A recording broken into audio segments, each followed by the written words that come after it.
Mambo vipi? Karibu sana katika somo letu mambo vipi, na imani Mungu ni mwema, amekupa kibali na nafasi wakati huu ya kuweza kujifunza au kuweza kupata namna gani ya kufanikisha malengo na mipango yako ambayo umejiwekea. Nikukaribishe sana katika somo hili.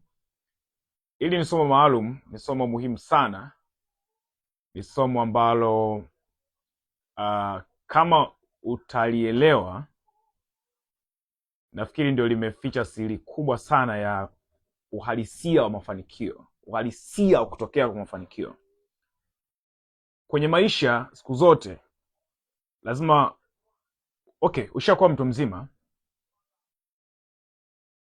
umeshakuwa mtu mzima, kwa lazima uwe na uwezo wa kujua kwamba hichi kitu kinanipeleka kwenye mafanikio au kinanihamasisha mafanikio. Kwa sababu kwa ufahamu kama mtu mzima, huhitaji kuhamasishwa kuhusu mafanikio, kwa sababu tayari unajua unahitaji mafanikio.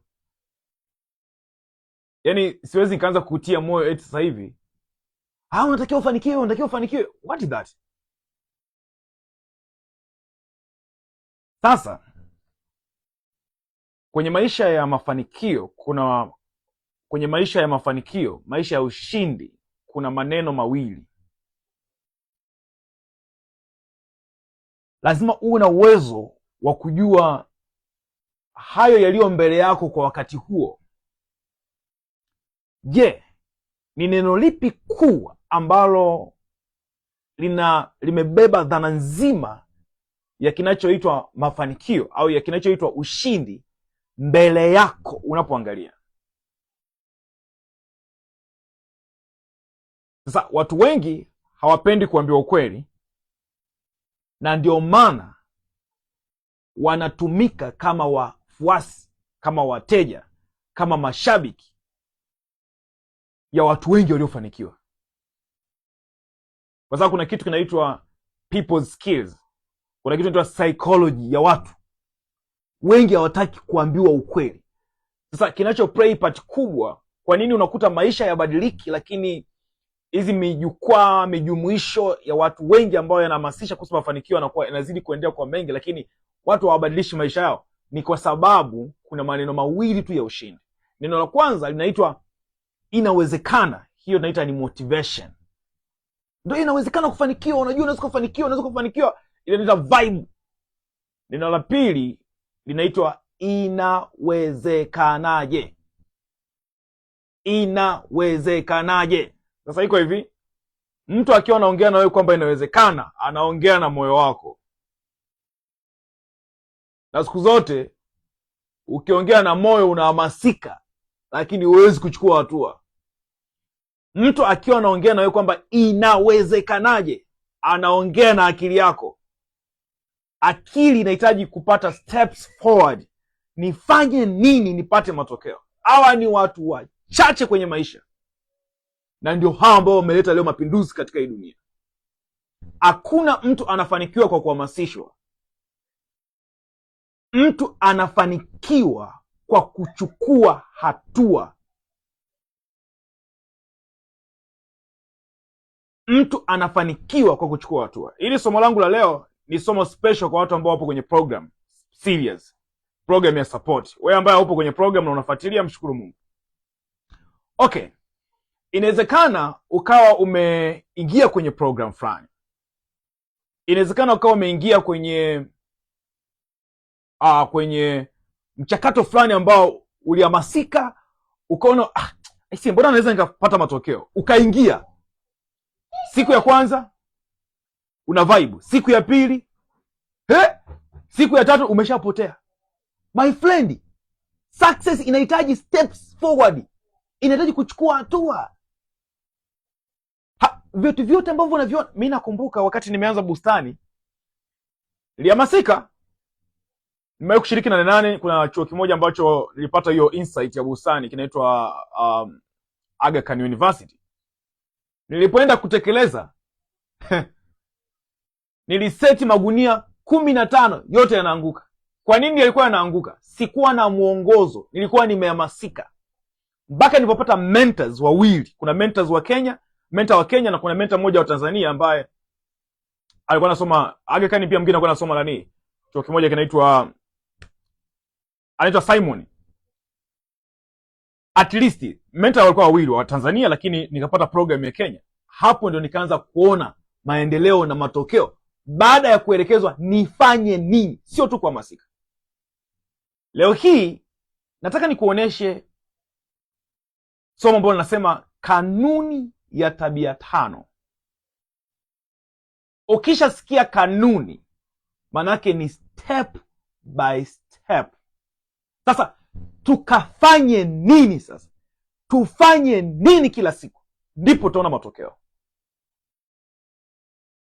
Okay, tulihamasika, tukatamani kuingia kwenye program, tumeingia kwenye program. Now is a time to work ili kupata matokeo. Tusipofanya kazi, hatuwezi kupata matokeo. Hatuwezi kuamka asubuhi matokeo yameota. No! Hapana. Lazima kuna steps za kuchukua. Kuna kitu cha kufanya. Asa, kama hakuna kitu cha kufanya, hakuna matokeo. Nikukaribisha sana katika somo hili. Ni somo ambalo nimeliita kanuni ya tabia 5. Naomba kurudia. Ili ni somo special kwa wanafunzi ambao wapo kwenye program ambayo iko structured. Wanafunzi ambao tayari wapo kwenye program ambayo iko na mwongozo. Sisi tuna program kadhaa. Tuna program ya kuku uchumi, watu wanataka kufanya mradi wa kuku katika eneo dogo, serious.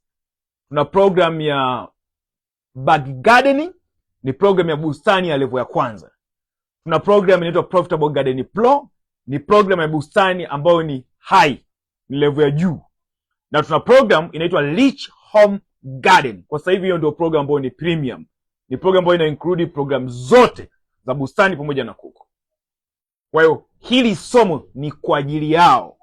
Wewe kama unafuatilia na upo kwenye program, mshukuru Mungu kwa sababu utaelewa sasa viwango vya masomo ya program ambayo ni ya kulipia vikoje. Na kama utaona inakufaa, tutakukaribisha pia na wewe katika program. Mwisho wa somo hili nitakupa mwaliko. Karibu sana. Kanuni ya tabia 5 ndio somo ambalo nataka niweze kulifundisha sasa hivi. Jinsi ya kuvunja lengo moja kuwa mfumo wa kila siku. Jinsi ya kuvunja lengo moja kuwa mfumo wa kila siku. Wengi tuna malengo makubwa sana, lakini kwa nini hayajatokea? Tumeshindwa kuyafanya yale malengo katika vitendo vya kila siku. Watu wenye mafanikio wamebadilisha malengo yao, yamekuwa maisha ya kila siku. Yaani jamaa anapambana kwenye maisha yake kila siku. Sisi tunaona huyu mtu mbona kama genius fulani. Hakunaga genius. Hakuna genius duniani. Hakuna genius. Hakuna mtu aliyezaliwa anajua. Wote tumetengenezewa kujua. Sawa, unaweza ukawa umekuwa kwenye familia ambayo mlikuwa mnakula virutubisho, akili yako ilikuja kuwa fresh, lakini hiyo akili haiji inafanya kazi. Inakuja kutengenezewa nje. Hasa magenius ni wale watu ambao wametengenezwa kuyabadili yale malengo yao makubwa, yamefanyika, yamekuwa kitu kinachoitwa maisha ya kila siku. Okay, inaitwa lifestyle, mtindo wa maisha. Ndio nakuuliza, unajisikiaje? I feel success. What do you think? I think success. What do you believe? I believe success. Simple. Najisikia mafanikio. Nafikiri mafanikio. Sasa ameconvert kutoka kwenye, yani mafanikio imekuwa ni daily activities, mtindo wa maisha wa kila siku. Simple and clear. Ndio somo letu anasema jinsi ya kuvunja lengo moja kuwa mfumo wa kila siku. Watu wengi hushindwa si kwa sababu hawajui wanachotaka. bali ni kwa sababu hawajui wafanye nini kila siku. Hawajui wafanye nini kila siku. Kanuni ya tabia 5 ni suluhisho la hilo tatizo. Sasa hii ndio suluhisho. Tunasema hivi, kanuni maana yake nini? Kila lengo linalolipa, kila lengo lilolipanga lazima livunjwe kuwa tabia 5 ndogo zinazoweza kurudiwa na zisizohitaji hamasa. My friend, unapoenda kwenye action, unapoenda kwenye vitendo, ukisubiria hamasa utaachwa. Nani atakuhamasisha wakati unaenda kukata msitu kwa ajili ya kuandaa shamba? Nani? Okay, wanaweza kuwepo, is okay, lakini a real success inahitaji wewe utengeneze mfumo ambao hakuna mtu akukuhamasisha lakini unaendelea. Hakuna mtu akukutia moyo lakini unaendelea. Hakuna mtu akukushangilia lakini unaendelea. Hakuna mtu anayekuona lakini unaendelea, kwa sababu mafanikio yote makubwa yanajengwa in silence. Yanajengwa wakati hakuna mtu anakuona. Umetulia zako, unatengeneza vitu vyako. Baadaye matokeo yakianza kutokea ndio utasikia jamaa na akili. Jamaa huyu, jamaa huyu, jamaa huyu, jamaa anafika mbali. Okay, kwa nini tabia 5 sio 2 na sio 10? Kitaalamu, kisaikolojia, watu wamefanya research. Wanasema kwamba tabia 1 au 2 ni nyepesi, haziwezi kubeba mradi mzima. Ina maana tabia 1 au 2 ni chache. Lakini pia tabia 10 na kuendelea zinachosha, zinakatisha tamaa. Kwa maana yake ni kwamba tabia 5 ndio kiwango sahihi. Kwa maana ipi?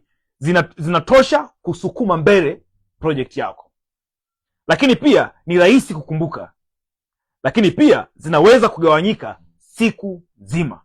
Ndio maana tunaita kanuni ya tabia 5. Sasa kuna hatua kadhaa ambazo inabidi tuzipitie ili tuweze kufanikisha mpango wetu na tutakuwa tumekamilisha somo letu. Hatua ya kwanza, unafanyaje sasa? Unaanzaje? Hatua ya kwanza, chukua lengo moja pekee. Chukua lengo moja pekee. Makosa ambayo unaweza kuyafanya, nataka kufanya kila kitu. No, hakunaga mtu anafanikiwa kwa kufanya kila kitu. Hilo sio lengo.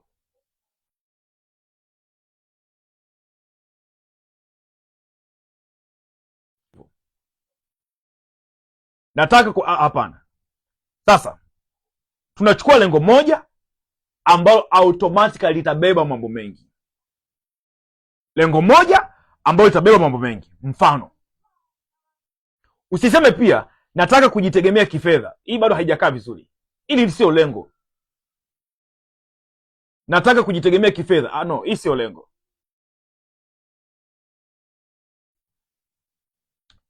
Nitatoa mfano wa mambo mawili kwa sababu sisi tuna program ya bustani na kuku. Kwa nitatoa mfano wa malengo ya aina mbili tofauti.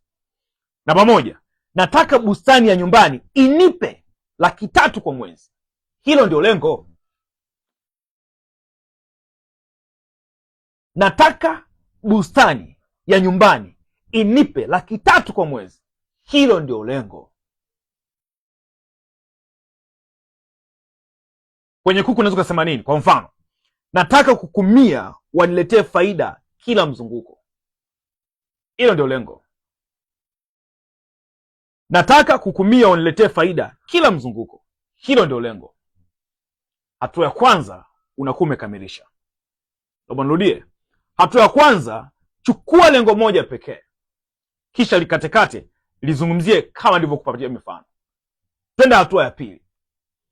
Hatua ya pili, lengo haligawanywi kwa hisia, linagawanywa kwa kazi. Naomba nirudie hatua ya pili. Hatua ya pili, lengo haligawanywi kwa hisia, lengo linagawanywa kwa kazi. Kivipi?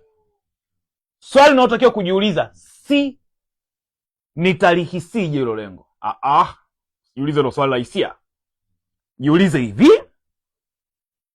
ni kazi zipi zisipofanyika leo lengo halitasogea. Jiulize tu, andika chini, ni kazi zipi leo zisipofanyika lengo halitatimia? Hilo ndio swala kujiuliza. Sasa hapa ndio tabia zinapozaliwa. Hapa ndio tabia zinapozaliwa, kwa kujiuliza swali hili, ni kazi zipi leo zisipofanyika lengo haliwezi kutimia? Ukiweza kujibu hili swali, ndipo unapozalisha tabia, ndipo unapozalisha tabia. Mfano halisi kwenye bustani ya nyumbani. Lengo tumesema bustani ya nyumbani itupe $300,000 kwa mwezi. Hili ndio lengo ambalo tumelichagua kwa mfano kwenye bustani. Sasa tabia 5 za kila siku ni zipi?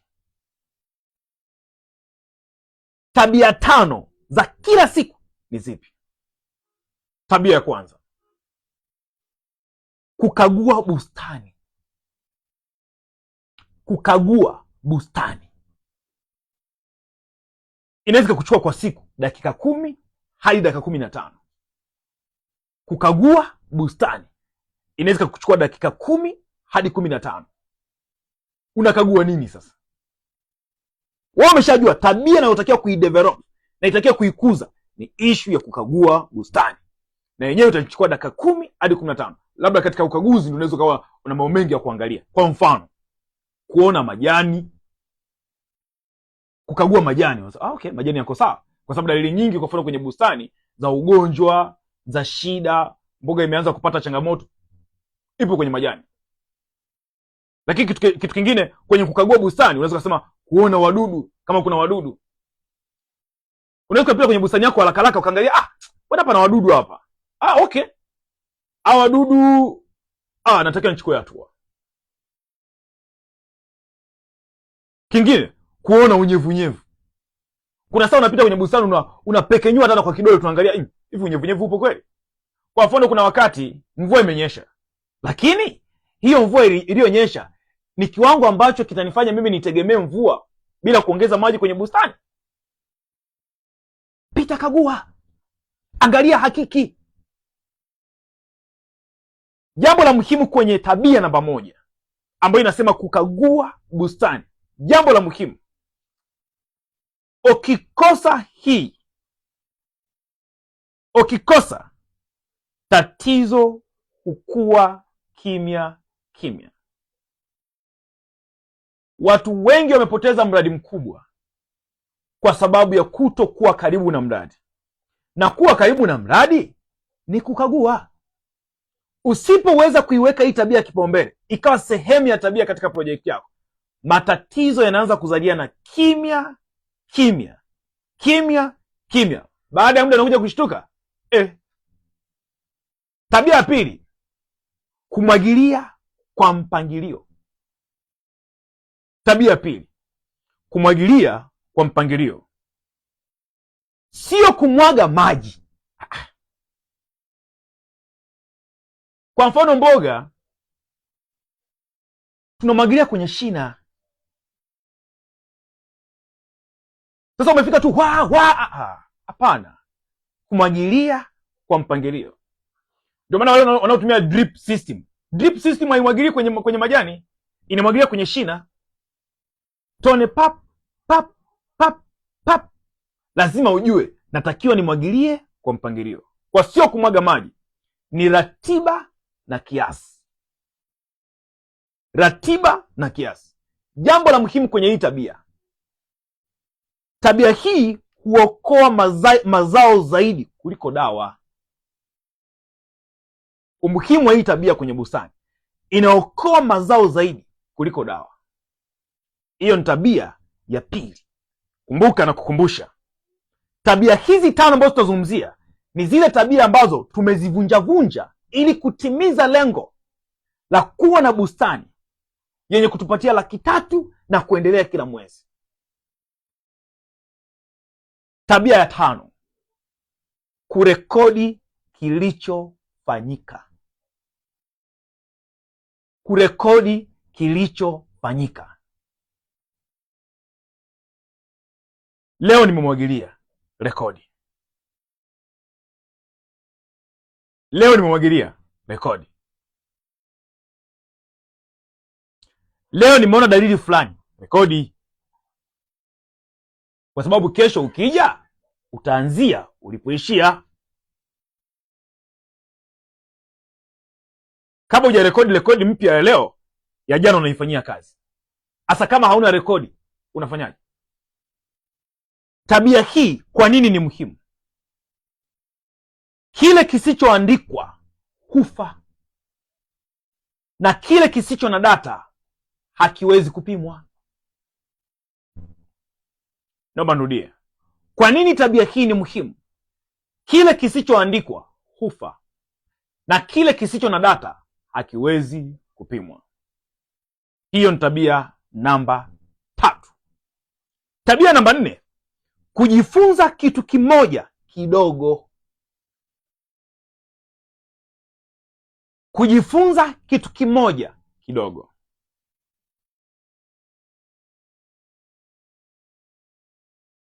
Ndugu yangu, kujifunza ni mchakato endelevu. Wanasema wenye hekima, siku ukiacha kujifunza ndio siku unaanza kukufa. Ndio siku unaanza kufa. Kwenye maisha hakunaga constant.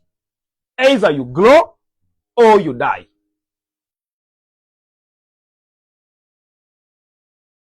Sasa manake nini? Lazima utengeneze mkakati ambao ni endelevu wa kujifunza.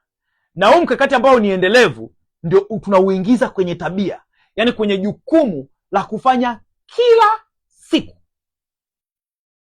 Tusipoingiza hatutafanya.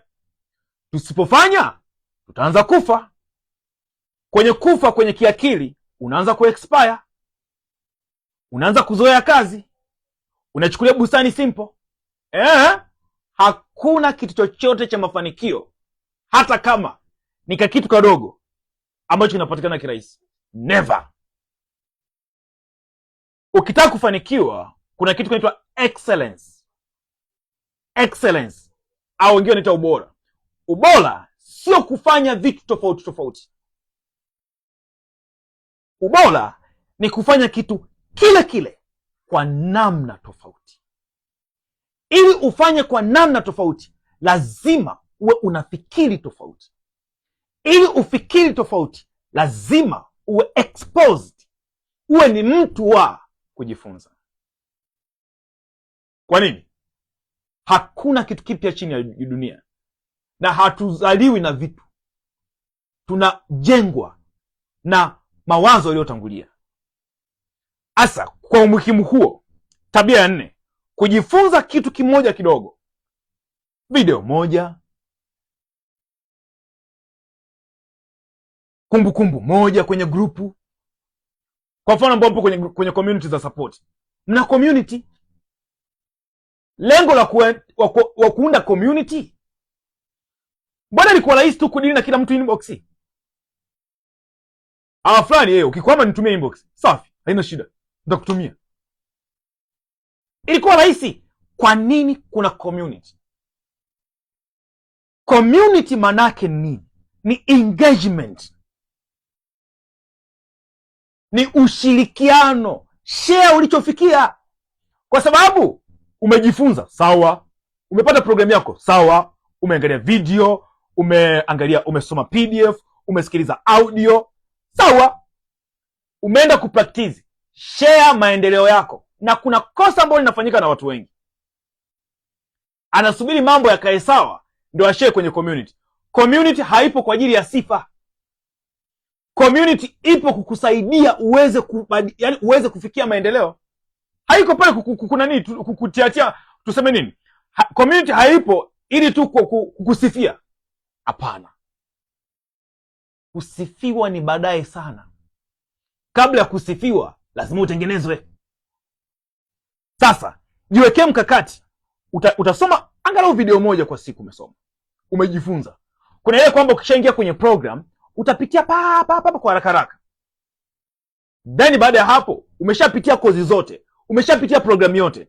Baada ya hapo lazima uweke mkakati na tabia ya kuendelea kujifunza kila siku. Inawezekana kwa kurudia masomo yale ambayo umepewa kwenye program, lakini pia kutafuta masomo mengine yanayoendana na yale kwenye sosi nyingine, ili uweze kuwa bora zaidi, Naamini umenielewa. Sasa basi, angalia video moja, weka kumbukumbu moja kwenye grupu, piga picha, share kwenye community. Jamani, mimi leo nimefikia hapa. Kama una changamoto sema, jamani, hii ndio changamoto yangu, nafanyaje? Kingine, kama ni issue tu ya kwamba wewe unaona uko sawa, share kwenye community wenzako waone. Faida yake ni nini? Utapongezwa, lakini pia itakuwa sehemu ya hamasa, na mwenzako mwingine kesho atashare kingine. Akishare na wewe utafaidika. Kuna kitu kinaitwa selfishness, dangerous behavior to success. Ngoja nikupe siri moja. Hautafanikiwa kwa kitu ambacho wewe unafanya unafikiri ni sahihi. Unafanikiwa kwa kugundua makosa kwa mtu mwingine, makosa yako kupitia kwa mtu mwingine. Anayecheza uwanjani huwa hajioni makosa yake, wanaoangalia ndio wanaona makosa yake. Nilichojifunza kwenye maisha haya, maskini ni watu ambao ni wabinafsi kupitiliza, na hiyo ni mentality. Usipoiondoa hii mentality, utakaa ufanikiwe. Maskini anaamini akishare wengine watafaidika, sio yeye. Hajioni yeye, anaona mtu mwingine atafaidika. Yani ni kitu hatari mno kwenye safari ya mafanikio. Share kwa faida yako, share kwa faida yako, sio kwa faida ya watu wengine. Ndio unaanzia hivyo, then kama wengine watafaidika, ni kila mmoja na jinsi anavyoona. That's the power of the community. Ndio maana kwa mfano kwenye majukwaa mengine kama Instagram, kama Facebook, kama YouTube, sio majukwaa ya sharing, sio majukwaa ya sharing ya each other. Ni majukwaa ambayo sisi tunayemiliki zile account ndio tunashare. Sisi ndio tunaamua kitu gani kiende hewani. Kwenye community ya support, sisi hatuamui kinachoenda hewani. Community yenyewe ina engage kulingana na kile ambacho wanafanya, ili sasa tutengeneze kitu kinaitwa community sharing, ili tujue wewe umepatia nini, wewe umekosea nini, wewe umekosea nini. You are waiting eti siku ambako umefanikiwa ndio utushare, ututambishie. For what? Faida tu itakuwa ni kwamba wewe ukishare umefanikiwa, mimi nitachukua ile nini video yako nitashare kwenye community zingine kwamba angalieni program zetu zinawasaidia watu wengine. That is not important. Hiyo sio muhimu kiasi hicho. Hiyo inatokea automatically, na wala hatuhitaji hiyo. Wakati mwingine tunachokihitaji ni ile process ya wewe kupitia kila eneo, hatua kwa hatua ndio zinakufanya siku moja ufanikiwe. My friend, uliopo kwenye community ya support, uliopo kwenye program serious, naomba ikuingie hiyo. Nimekaa nayo sana hiyo, kwa sababu wengi wanapoteza potential walizonazo ambazo zingeweza kuibuka kwa kitu kinachoitwa silent selfishness. Okay, soma video moja, kumbukumbu moja kwenye grupu, swali moja kwa support. Niwekee kila siku. Nitauliza maswali kwenye support. Tulipokuwa tunasoma tulikuwa naambiwa hivi, silence means yes. Silence means everything is okay.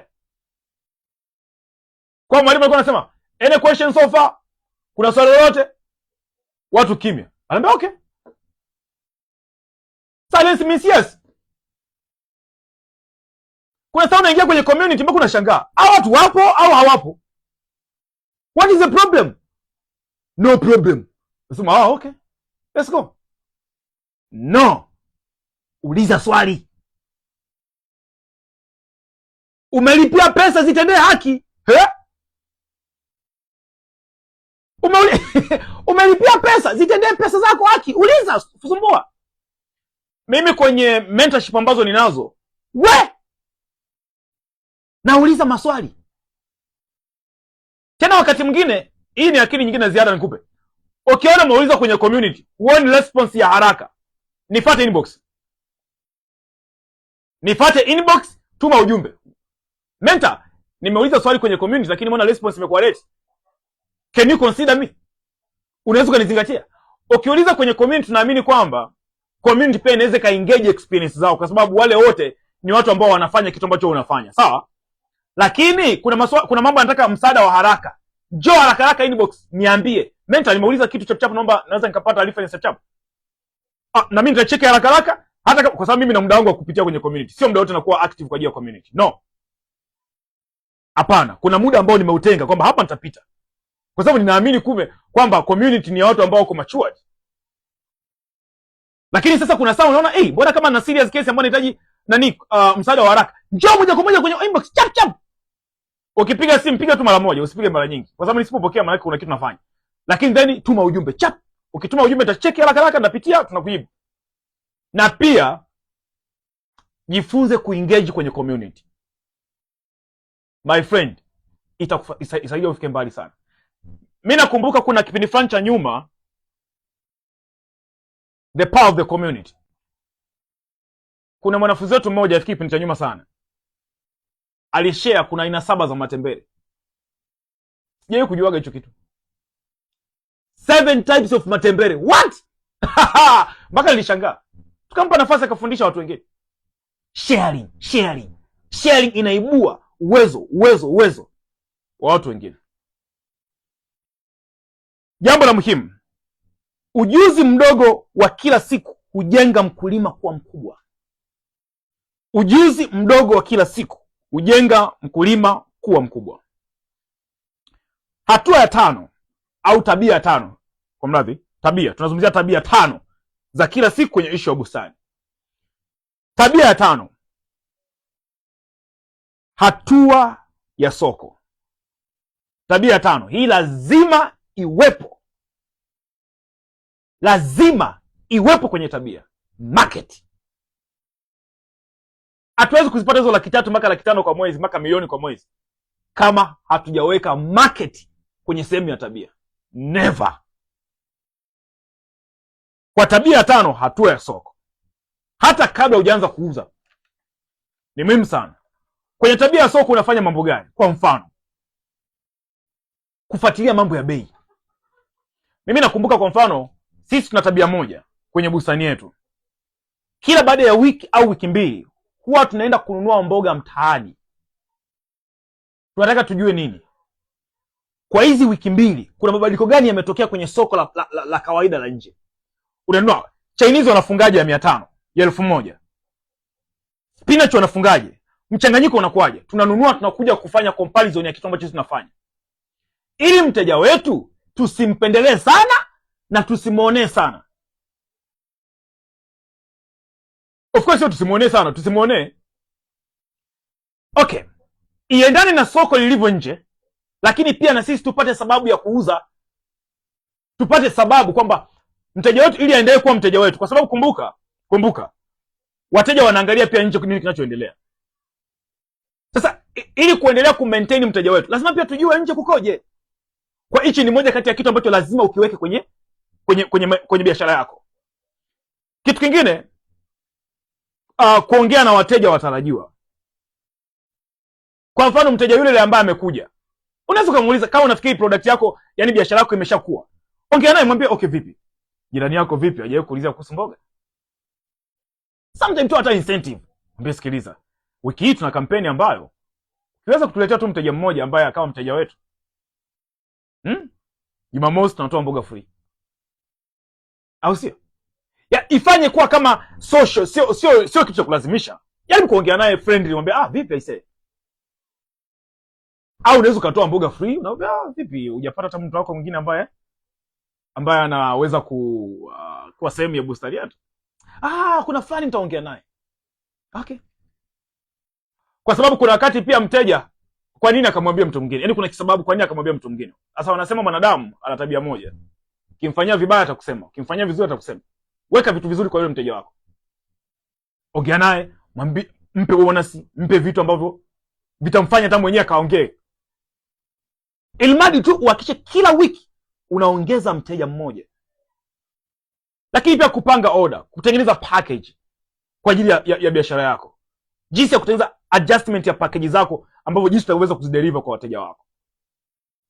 Kwa mfano sisi tumepata, wakati bustani yetu tumeianza, sisi soko letu ambalo ni favorable soko, yani kwetu kwa upande wetu sisi, ni soko la majirani. Lakini ni wale majirani ambao wanapenda quality. Kama nielewa, sio kila mtu, no. Kwa sababu sisi tunauza mboga kuanzia 1000 package. Mboga ni mchanganyiko, hazichumwi zikawekwa, zinachuma wakati mteja anazitaka. Lakini kuanzia 1000. Sasa tukawa tumepata mteja wa Genge, ambako sisi project ya Genge ni project ambayo sasa hivi tunaidevelop kwa ajili ya eneo letu jipya ambalo tumelinunua. Sasa huyu akagoma, tulimwambia sikiliza, tutakapo kutengenezea project yako tutakwambia, kwa sababu tuna mpango na watu wa Magenge. Akakataa kabisa, akasema hapana, na mimi naomba mniconsider kwa wakati huu. Tukasema anyway, wacha tumuingiza naye kwenye project. Lakini tukampa condition moja, tukasema ichukue hii pia itakusaidia. Tutakupa mafungu yale ambayo tunauza kwa watu. Ile fungu ambalo tuna paki la 500. Sisi tunauza kwa wateja kuanzia 1000, lakini yeye tunamuuzia kuanzia 500. Ile fungu la 500 ambalo tunahesabia kama tungemuuzia mteja, tutakupatia 4, alafu tutakuongezea na moja kama lile la nyongeza, ili wewe lile ndio liwe faida. Sasa kama wote wameamua kupanga unavyojua mwenyewe na. Tukamwambia kabisa kwamba tunafanya hii kama trials. Hatufanyi kwa sababu hatujaanza kufanya na wateja kama wewe. Akasema no problem. Tukampa uhuru, nenda kauze. Ukiona kuna shida, ukiona hujapata faida au ukiona kuna changamoto, come and share. Tutakaa chini, tutaamua. Tuone jinsi ya kufanya vizuri zaidi. Akasema haina shida. Akaenda mara ya kwanza. Akarudi mara ya pili. Mimi na timu yangu tukajiuliza, tukasema, vipi, amesema chochote? Akasema hapana. Okay. Akaenda tena, akarudi mara ya tatu. Vipi, kuna chochote amenegotiate? Hapana. Okay. Akasema it seems bwana anaweza kuwa anapata faida kwa sababu asingekuja tu. Yeah, exactly. Alipokuja mara ya 4, tukasema no. Hapa lazima tuongee naye. Tukaongea naye tukamuuliza, vipi lakini unajisikiaje kuweza kuwa sehemu ya nafikiri mazungumzo alianzia kwamba tuombee tuweze kufanikisha kwa haraka mpango ambao tumekuandalia wewe. Akasema kweli kabisa, na mimi nawaombea. Ukiona mteja ana furaha, kuna jambo limetokea kwenye biashara yako kwake. Akasema aisee, na mimi nawaombea kwa sababu nimepunguza hasara. Tukawa attention. Umepunguza hasara? Yes. Kivipi? Aisee, unajua hizi mboga ambazo nimekuwa nanunua masokoni zikilala ni hasara. Kwa sababu zikilala hakuna mtu anaweza kanunua kesho. Yaani zinapoteza ule uhalisia wake. Okay. Lakini hizi mboga zenu naweza nikaziuza hata siku 3. Tukasema okay. Hiyo ilikuwa new experience ambayo sisi tulikuwa tujai experience kwenye, yaani tulikuwa tujui na sio kusoma kwenye kitabu chochote. Tukasema okay. Vipi? Nakumbuka anapoenda kwa mfano sokoni, anaenda ananunua asubuhi, anakuja kuziuza zile mboga. Hanunui, lakini kwetu anachuma mboga jioni saa 10. Zinalala, kesho anaanza kuuza. Anakuambia zinaweza kabaki hata siku 2, siku 3. Bado anaweza kaziuza. Tukasema okay, this is new experience. Kitu kingine akatuambia, kwa mfano akatupa kama story ya wiki 2 zilizokuwa zimepita kabla hajaanza kununua kwetu. Lakini pia hata hivyo bado kwetu, kwa sababu sio target yetu kwake, sio ananunua kila siku. Kwa sababu unakuta kuna wakati anamwambia bwana, simama kwanza mambo yakae sawa. Akasema alinunua mboga ambazo, yaani kitendo tu cha kuweka hivi kwenye genge lake, dawa tupu. Maskini ya Mungu, kwa sababu ya kutokupata hasara, akajaribu tu kulazimisha wateja kununua, lakini anakwambia yani kwenye moyo wake haoni kabisa. Sasa sikiliza nikwambie kitu. Mteja kama huyu hawezi kutafuta mteja mwingine? Atatafuta. Kama unanielewa ninachokiongea. Unakielewa ninachokiongea? Tunapozungumzia kuna pesa zipo. Si kwamba ni stori za abunuasi. Sio kwamba tunaita nini naitwa zile fabrication. Stori tunazozungumzia pesa zipo. Kaa kwenye nafasi yako. Jenga hizi tabia 5 ambazo nimekwambia. Utaona pesa. Okay, jambo la muhimu kwenye hii tabia namba 5. Soko halisubiri mavuno. Soko linaendana na ule mchakato. Mfano halisi kwenye mradi wa kuku. Sasa jambo la msingi ni hili moja. Nimeelezea sana msingi wa tabia na kitu gani cha kufanya. Hasa hapa kwenye kuku nitataja tu haraka haraka, alafu utatumia msingi ambao nimeelezea kwenye bustani, utakusaidia pia na hapa kwa ajili ya kuokoa muda. Kwa sababu tumalizie, naona kuna vipengele vingi kidogo vimebakia. Mfano halisi kwenye mradi wa kuku. Lengo tunasema tunataka kuku 100 walete faida ya haraka. Lengo kuku 100 walete faida ya haraka. Tabia ya kwanza, kagua afya na tabia za kuku kila siku. Tabia ya kwanza, kagua afya na tabia za kuku. Na mara nyingi ukishaamka tu kabla ya kulisha, kagua kwanza kuku wako wameamkaje. Pita hapo dakika 10-15, angalia. Then wakati umelisha, wakati wanakula, pia ni sehemu nyingine ya kuangalia afya na tabia za kuku. Tabia namba 2, lisha kwa ratiba sahihi. Mmefundishwa kwenye program kuku analishwaje, kwa vipimo gani, kwenye somo la lisha na chakula. Lisha kwa utaratibu na ratiba sahihi. Namba 3, usafi wa mazingira. Usafi wa mazingira. Hakuna kitu ambacho, hata leo asubuhi nimeongea na mtu mmoja analalamika kwamba kuku wake, mtu tu mteja, sio mtu wa support. Ameamka kuku wake wanatoa kinyesi chenye damu. Ile ni coccidiosis. Ni ugonjwa ambao unatokana na mazingira. The good news, kwa mfano wanafunzi ambao kwenye program ya kuku, tuna banda ambalo, to be honest, sijui kama value ya lile banda mnaielewa. Naomba angalau basi ni express hisia zangu kwenye lile banda. Limenichukua mwaka mzima kulichora. Okay, miaka 7 ambayo mimi nimedili na mradi wa kuku, hatukuwa tunatumia mabanda kama banda ambayo tunatumia. Kilichotokea, tulikuwa tuna uwezo wa kudhibiti magonjwa, lakini yalikuwa hayaishi. Ndipo ambapo ilinichukua muda, nikasema nataka nipate kitu ambacho kitapunguza magonjwa ya matumbo na nini. Ndio nikachola banda, ndio ile ambalo mnaliona mara nyingi kwenye mtandao, lakini pia wanafunzi ambao kwenye program nafikiri mmelipitia, mmeliona. Kuna video kabisa ambayo inaelezea kila kitu. Lile banda lina mifumo ifuatayo, kuweka msisitizo.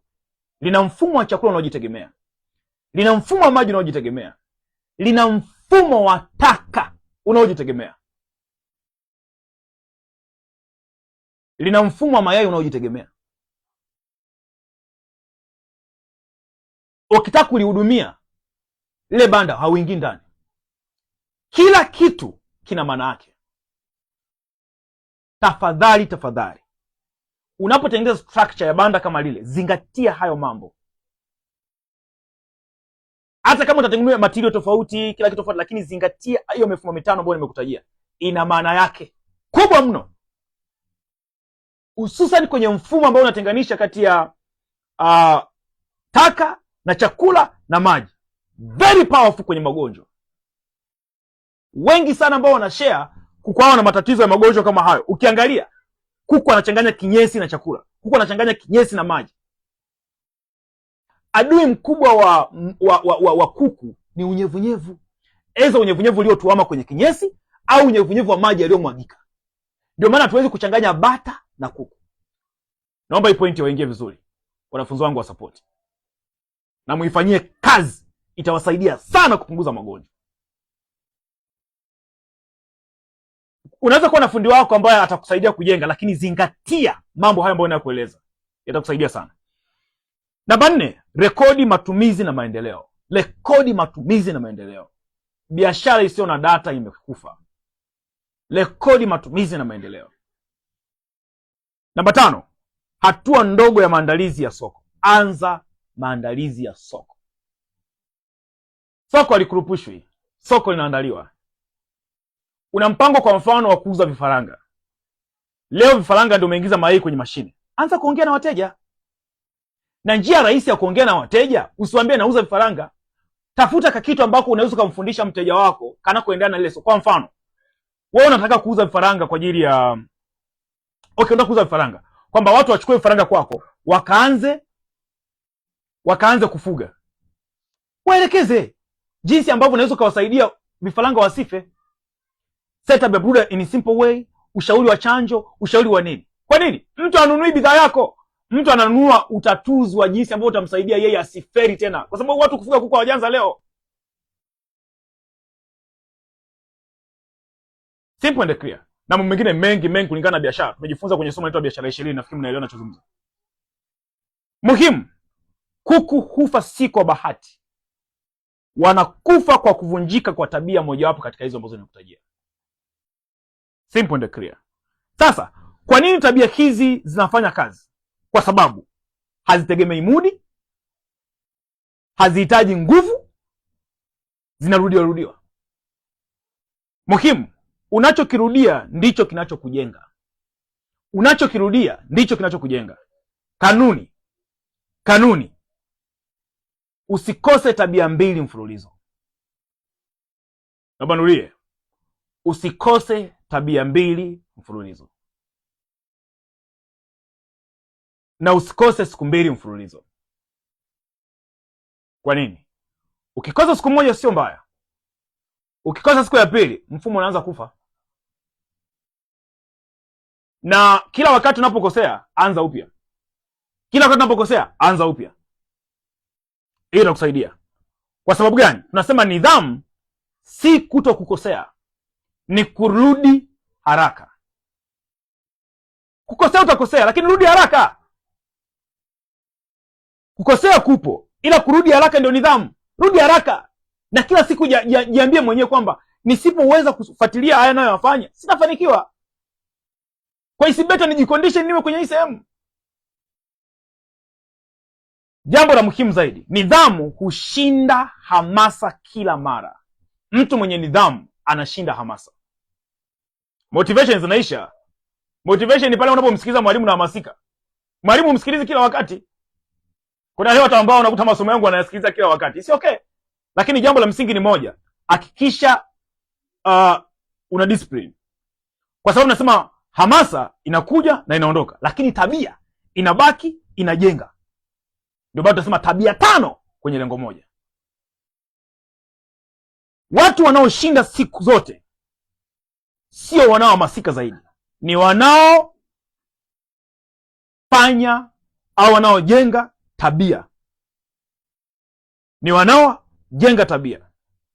Ukishavunja lengo kuwa tabia za kila siku, lengo halihitaji tena kukumbukwa, litajijenga lenyewe. Powerful point. Ukishavunja lile lengo katika tabia za kila siku, wala unahitaji kukumbuka lengo kwamba nimeweka malengo ya kupata 300,000. Tena unaweza kushangaa 300,000 imeshafika hata hujaelewa. Mbona imeshazidi? Unakuja kucheki assessment ya lengo. Pesa ishazidi.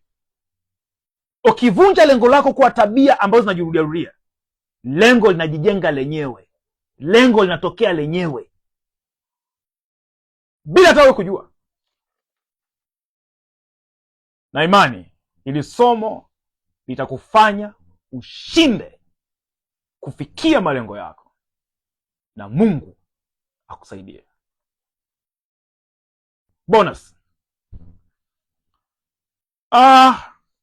Sasa, somo letu tunataka tulisummarize katika template. Action plan. Na kwa wale wanafunzi wetu ambao kwenye program, kuna template maalum baada ya somo hili unahitaji kuipata. Utaipata labda baada ya, kuna linki ambayo itakusaidia kupata hii template mara baada ya somo hili. Kama utapata ugumu wa kupata hii template, utacommunicate na timu ya support, itaweza kukusaidia. Template maana yake nini? Draft, ambao sasa ina summarize kila kitu ambacho tumekiongea katika mfumo wa action, katika mfumo wa kufanyia kazi. Template ya mfumo wa leo ufanye nini? Naomba nielezee kwa haraka haraka, ili at least hata unapoenda kuidownload au kuipata iweze kusaidia, uweze kujua utajazaji. Template mfumo wa leo ufanye nini? Hii template inatumika kwa bustani. Sasa nisikiliza vizuri hapa, hii ni zaidi ya bustani na kuku. Hii template inatumika kwa bustani, kwa kuku, kwa biashara, au lengo lolote unalotaka lilete matokeo. Lolote unalotaka lilete matokeo. Ina sehemu kama ngapi?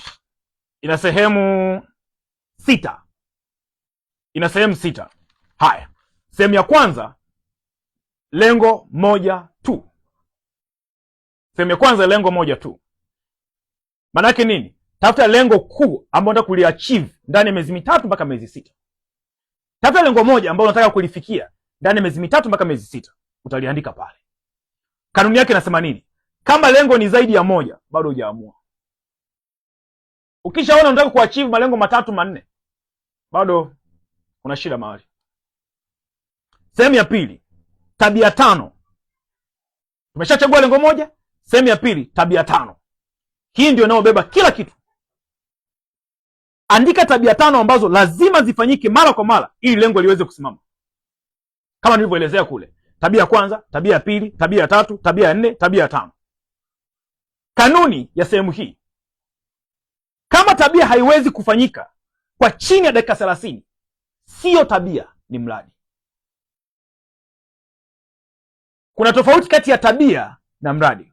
Kukagua kuku ni kitu ambacho kinafanyika sio zaidi ya dakika 30. Kumwagilia, hiyo ni tabia. Kufikiri jinsi ya kuongea na mteja mmoja kwa siku, hiyo ni tabia. Ukishaona ile tabia inakula muda zaidi ya dakika 30, hiyo sio tabia. Itenge, iwekee, huo ni mradi mwingine, au hilo ni lengo lingine linalojitegemea na lenyewe linahitaji likatwe litengenezewe tabia zake. Nafikiri mmenielewa hapo. Nashukuru. Sehemu ya 3, ratiba halisi ya siku. Naomba nirudie. Sehemu ya 3,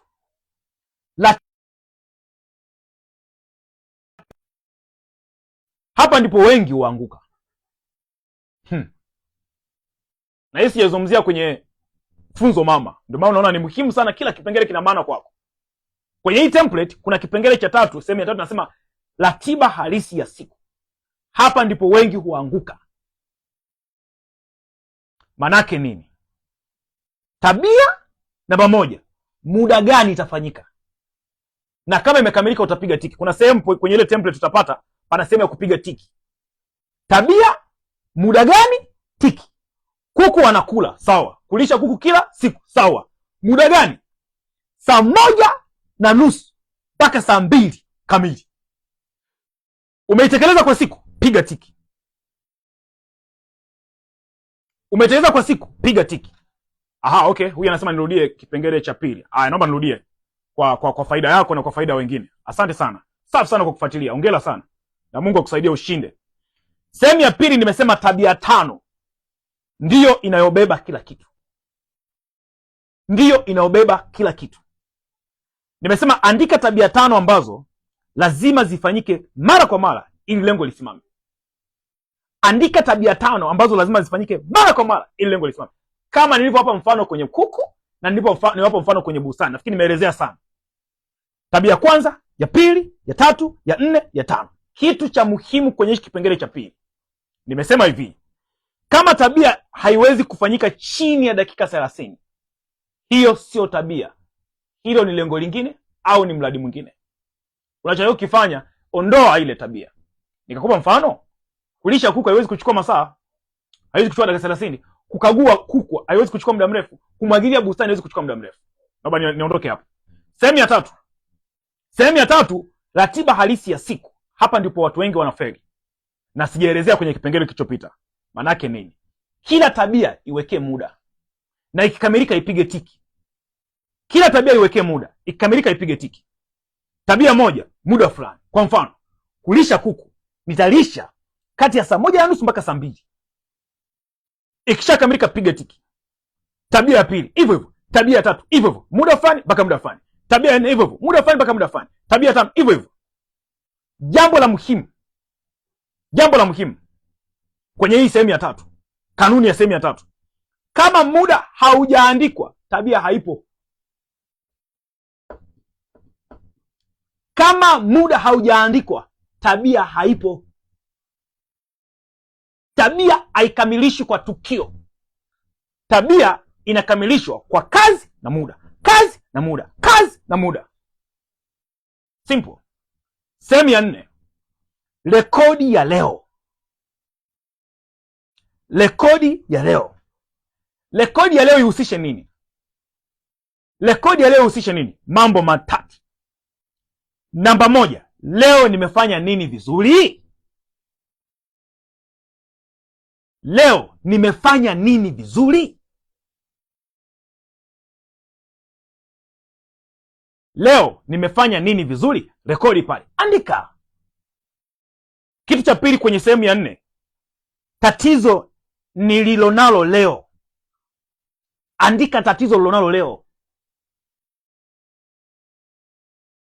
Sehemu ya 3 kwenye sehemu ya 4 kwenye rekodi, hatua ndogo ya kuboresha kesho.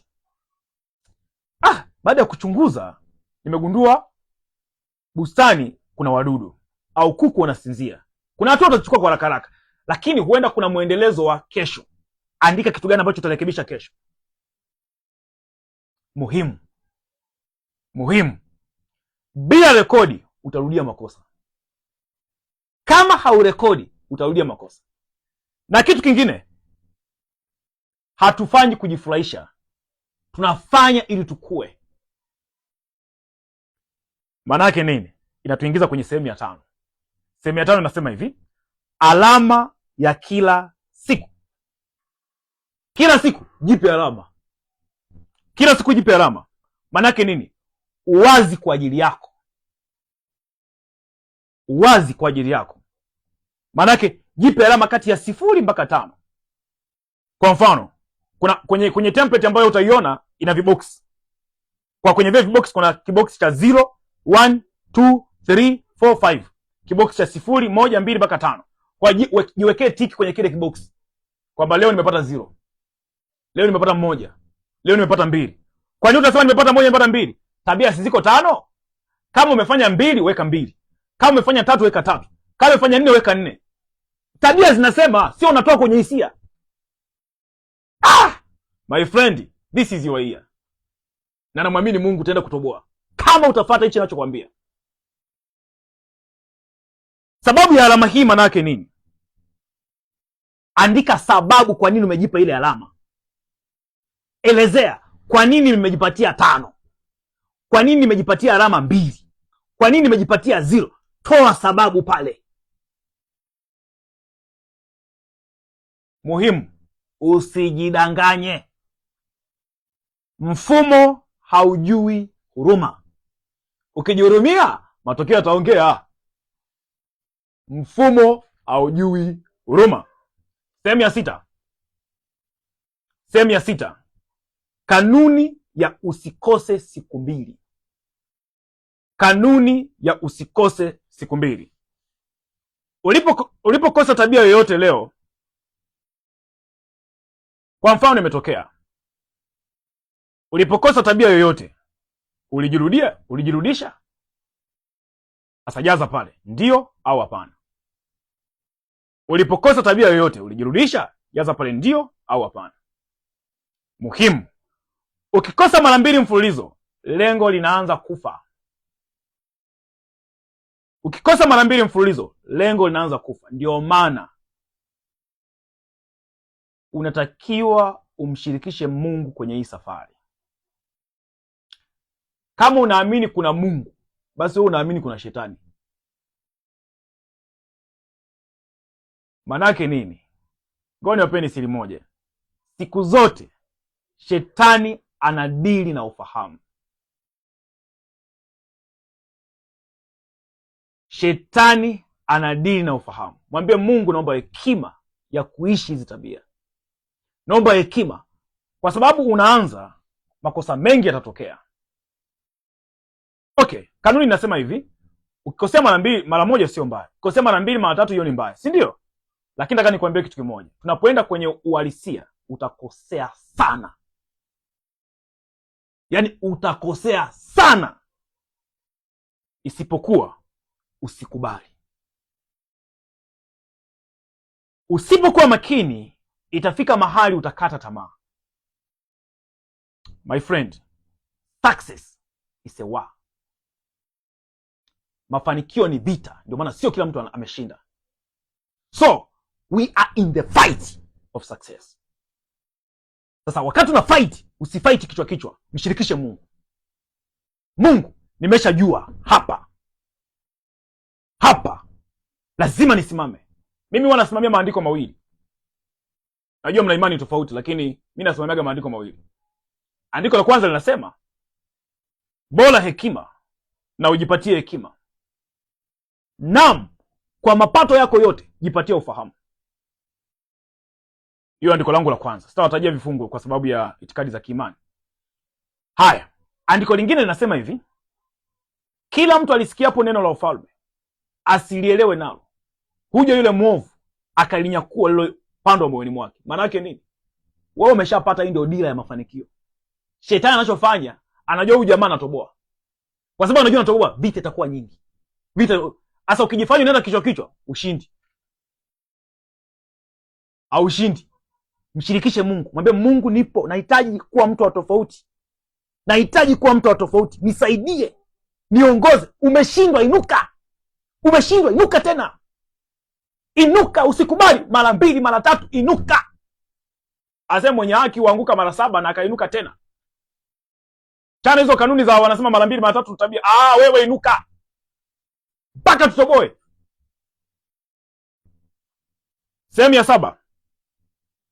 Ukweli wa kila kitu. Ukweli wa kila kitu.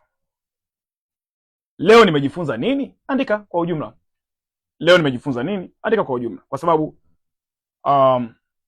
kuna pointi moja inasema hivi, maarifa yasiyotumika hufanya kiburi, sio maendeleo. Kuzote kwenye safari ya mafanikio,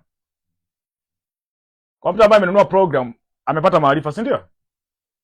Lakini ngoja nikupe siri moja. Yale maarifa ambayo umeyapata, usipoyatumia yanakupa kiburi, sio maendeleo. Ndio maana wasomi wengi hawafanikiwi. Yaani viburi wasomi wengi walivyonavyo haviendani na pesa walizonazo. Kumbe walitakiwa wahakikishe kile ambacho wanakijua kinafanya kazi. Asa akifanya kazi kwa sababu hakuna steps. Malengo hajakatakata kufanya maisha ya kila siku. Mungu leo amekupatia nafasi ya wewe kuhakikisha kwamba sio tu unajifunza vitu, lakini pia unaviingiza katika vitendo, na amekupa utaratibu kabisa wa kitu gani cha kufanya. Mwisho kabisa, jinsi ya kutumia template hii kufaidisha. Namba 1, chapisha au andika kwenye daftari. Kwa wale ambao mpo kwenye support, mtapata template, unaenda ka print ziwe nyingi. Weka faili lako la maisha ya kila siku. Okay, ngoja niwapeni siri moja. Unajua haya makampuni makubwa, maofisi makubwa ilianza kwa nidhamu. Tengeneza faili, print hizi karatasi ziwe nyingi. Kwa sababu kila siku unatakiwa kuripoti, si ndio? Mwisho wa siku inakuja kwa kampuni. Mwisho wa siku inakuja kwa biashara kubwa ambako huwezi kuamini. Kampuni ni makaratasi, hamna kitu kingine. Kampuni ni utaratibu, kampuni ni ratiba. Kampuni kila mtu anajua cha kufanya. Na anaripoti. Ndio maana anaingia kazini, kuna kazi za kufanya, anatoa ripoti, anaenda nyumbani. Kesho hivyo, kesho kutwa hivyo. Kampuni ndio inapoanzia. Kwa cha kwanza, chapisha au andika kwenye daftari, lakini wewe ikachapisha. Cha pili, jaza kila siku dakika 10 mpaka 15 tu. Chap. Tena kwa mfano, ukiwa umeshamaliza kufanya, njoo jaza chap. Nimeshajaza. Utashinda. Kitu kingine, usiruke hata siku moja. Kitu kingine, usibadilishe tabia kila wiki. Usibadilishe tabia kila wiki. Onyo. Na nitakuwa namaliza. Template hii haitakuhamasisha, haitakubembeleza, haitakufariji. Naomba nirudie. Template hii haitakuhamasisha, haitakubembeleza, haitakufariji. Lakini ikitumika vizuri kwa siku 30 tu za mwanzo, itabadilisha mwelekeo wa miezi 12 yote ya mwaka mzima. Ukiweza kuitumia serious ndani ya siku 30 za mwanzo, itabadilisha mwelekeo wa miezi 12 yote.